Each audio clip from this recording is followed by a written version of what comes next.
You're probably wondering what Chassidus is, so I'm going to tell you.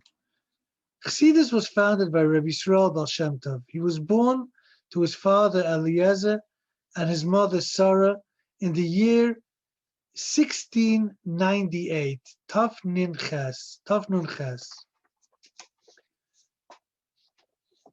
The Baal Shem Tov, when he first started out, he was, as a child, he was orphaned by his parents, and his father told him that before he passed away, do not fear anyone or anything, just Hashem.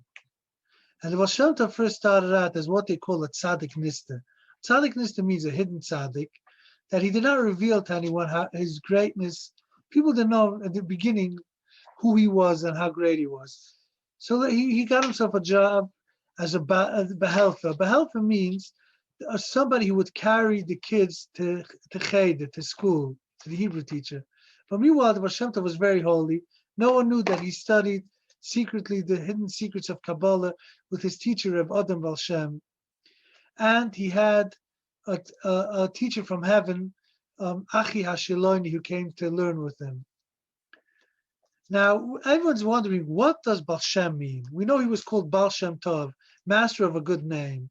But Baal Shem would refer to the word Baal Shem before the Baal Shem. So we have to say what Baal Shem means. Baal Shem Tov can mean master of a good name, but Baal Shem were people who were doctors who helped people with Kabbalistic methods and natural healing, how to heal them. There were different Baal Shem. There was Rabbi Eliyahu Baal Shem. So the Baal Shem by profession was a spiritual healer, but also a physical healer. They found recently in the documents of the town of Mezhebish, where the Baal Shem Tov worked, they found that he was a doctor, a spiritual healer in that town. But as the Baal Shem was wandering, he eventually married a woman who she was the sister of Reb Gershon of Kittiv. And when the Baal Shem Tov was 36 years old, then he revealed himself. But what the Baal Shem Tov was unique, and what he did with the new movement called Chassidism was, he did a lot of things. So I really don't want to give a general term, because it's very hard to understand really what Chassidus is. Chassidus is, like Lubavitcher Rebbe said, Chassidus is a light. Chassidus is an energy that permeated for the Jewish people to really, if the Shabsatzi, the false Messiah, and if the pogroms and from in Tach B'Tat, 1648, 1649 in the Ukraine, Jews suffered a lot. They needed a spiritual revival. So the Baal Shem Tov brought down this holy light. So to really know what the Baal Shem Tov did and what the Baal Shem Tov wanted is beyond the scope of the Shia. It's beyond the scope of anything. He did so much. I mean, I could probably speak for days what he did. But let me just put it down into, encapsulate it into a few minutes. The Baal Shem Tov basically, he took Kabbalah and deep mystical thoughts that were usually studied by people who are on great spiritual heights and great spiritual levels, who had to purify themselves before they studied Kabbalah, had to be over the age of 40, and had to be masters in Shas and Poskim, and only they really had access to these deep esoteric interpretations of the Torah. Only they really knew what the Zohar said and what the Arizal, Rabbi Isaac Luria, said. But for the general people, to get in touch with these great wisdoms and these great ways of life was inaccessible. So what Rosh Hashanah Tov basically did was, he took all these great ideas and made it accessible for the general public. He taught that to serve Hashem with happiness. He said, of course, everybody knew there's a big mitzvah to serve Hashem with happiness, but to be happy and upbeat in a general day-to-day life, Rosh Hashanah Tov taught that even that's a great mitzvah, and that being sad is not a good thing, and people should try to serve Hashem with happiness. And he even taught that the simple avoid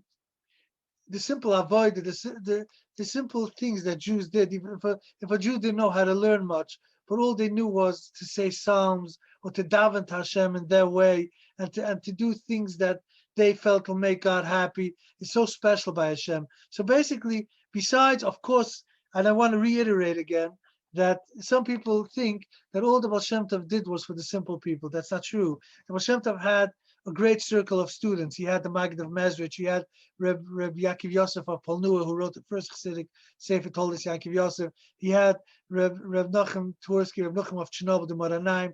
He had students who were great Kabbalists and great masters of Kabbalah. They were huge tzaddikim. But besides that, he also worked with the simple folk to help bring them back to Yiddishkeit and to help infuse in them and tell them that they're also special to Hashem. Because before the Baal Shem Tov, only people who were big tzaddikim and only people who what they called were great lamdanim, great Torah scholars were considered the elite of the community. But the simple people felt like no one looked at them. Felt like they weren't important. And the Baal Shem Tov also infused in them a great light. But of course, in the great tzaddikim, he also gave them on their high madragas, on their high spiritual state, also great wisdoms how to get close to Hashem. He taught them how to do yichidim, what's known in Kabbalah, how to do certain,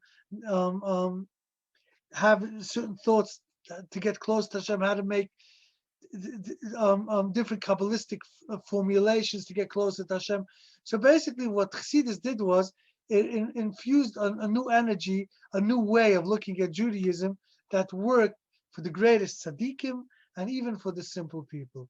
So I hope to give more lessons on how Chassidus went from generation to generation and how Chassidus, even till this very day, still brings in a light to Judaism and literally helped save Judaism to the way we know it today.